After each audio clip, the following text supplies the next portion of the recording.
This is part 2 of Andy Rintmore's Creative Arts Research Skills, which is Unit 15. Okay, Andy, if you'd like to continue.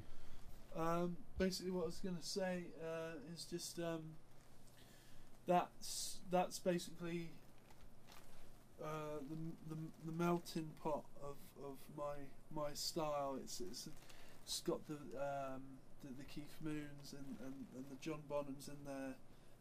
There's also some kind of like a Oasis and Sex Pistols kind of vibe to my drumming. The band I'm in at the moment is a more reserved kind of, it's more like a mod band, so I can't go crazy like in that last video, but it's a lot tighter. It's more on the ball, on the money. It's not as aggressive. It's just rocking out tight and proper.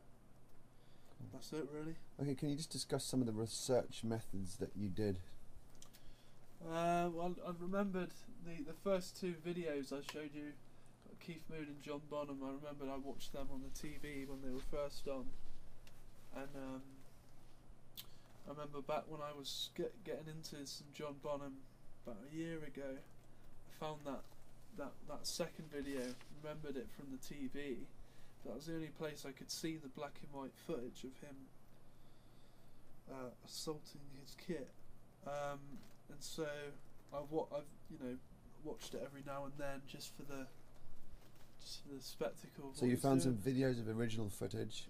Yeah, I've tracked down the original black and white song. It was like a lost BBC tape that got rediscovered recently. Okay, and by that you were able to sort of find out some of the techniques he was doing just by watching him do them. Another thing that I don't do is I don't use double pedal or double kick. One, because I never had enough money to get one, and the styles of music I was going in, there was alternatives. So when I was playing with hardcore bands, you had bands like No Effects that would do that really quick, like punk beat, but they'd do it with one pedal and it would sound almost like 2. So I'd work on that, and I got that kind of sounding pretty much on it.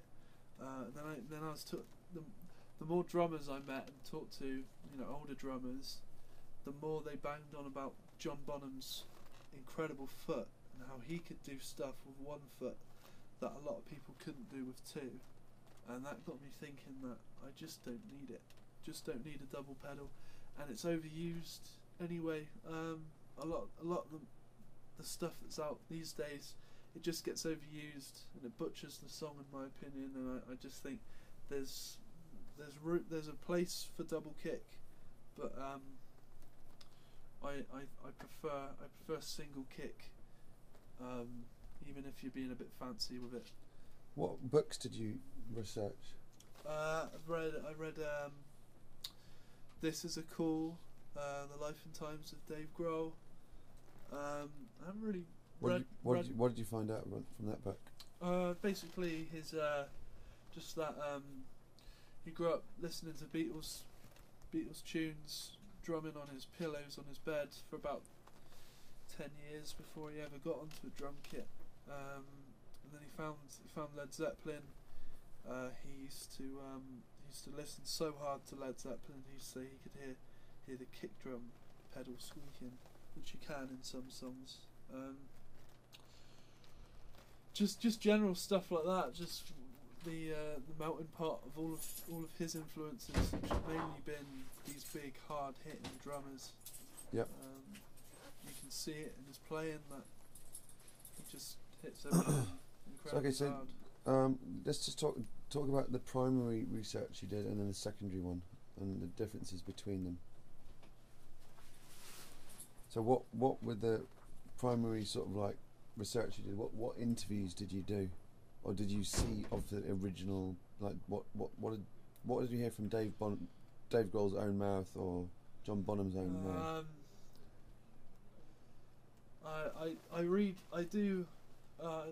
As Dave's my favourite drummer, I do every now and then go through old interviews and stuff and just look and see anything I can find where he talks about his drumming, or him talking about John Bonham, or not even necessarily Foo Fighters or Nirvana stuff. Just anything I can find where he talks about drumming and playing drums and how he likes to play drums. Did you find it useful to hear the drummers themselves talking about what they did? The drummers like Chad Smith and people like Alice Cooper just talking. Who knew, like Alice Cooper knew Keith Moon. Okay, well, then let's move on to secondary research then, where you've got people talking about your drummers. So if you've got what did you find out from that sort of research where you've got people talking about the drummers? You've got Chad Smith. Just the general industry and scenes consensus on what people generally think about people. You saw Tommy Lee there talking about how he's still the top. John Bonham is still the top of many people's list, and that he's simply now still pretty much the best. What insights into John Bonham's technique did you get from listening to what other people said about John Bonham? Just again what Tommy Lee was saying about he could lay down the simplest beat and he'd lace it with groove, and it would swing, it would flow. He'd make a 4/4 beat sexy. Did you think that there was sometimes secondary research that you might think you'd take it with a pinch of salt because you couldn't tell if it was accurate, or a biography where something's written about someone? Did you ever find you couldn't quite believe some things, or that you found things more authentic? Some things I've read in the Dave Grohl book, it seems to me that everyone who was interviewed about the Nevermind album, they always said, "Oh yeah, I heard it. I just knew from then it was going to be huge and take over the world." And I sit there and I kind of think, there's got to be some people that just thought it was all right. Do you know what I mean? There's some people who thought, "Wow, this is going to be great. This is really awesome. This is going to be huge," but in a underground sense. This is really going to shake up punk, or like the scene. Not necessarily going to shake up the world and kick hair metal out the. Do you think you did a good breadth of research? I think I could have included a little bit more written research. I maybe could have pointed out a few quotes in a book, or maybe read or played some interviews, maybe some outtakes, maybe found some multi-tracks of John Bonham and really picked it apart. But resources are limited at times. So what if you just sort of evaluate, what were the main things from your research that you've sort of found out? What were the main points?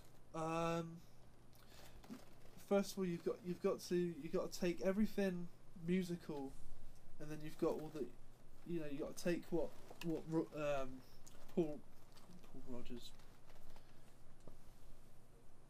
whatever the guy from Queen is, Roger something, Roger Taylor, where he said he was just better than everyone else, and it's quite a statement. But he was a drummer at the time in one of the biggest bands there's ever been. So for him to say he was quite simply better than everyone else, you tend to believe it. But then also you've got the other stuff where they go on about how much they could drink and.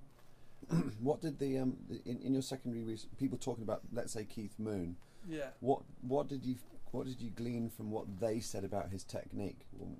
How did they describe his technique? Well, I'm not sure if they really specifically talked about his technique. Just that he was absolutely crazy and seemed to have absolutely no technique whatsoever.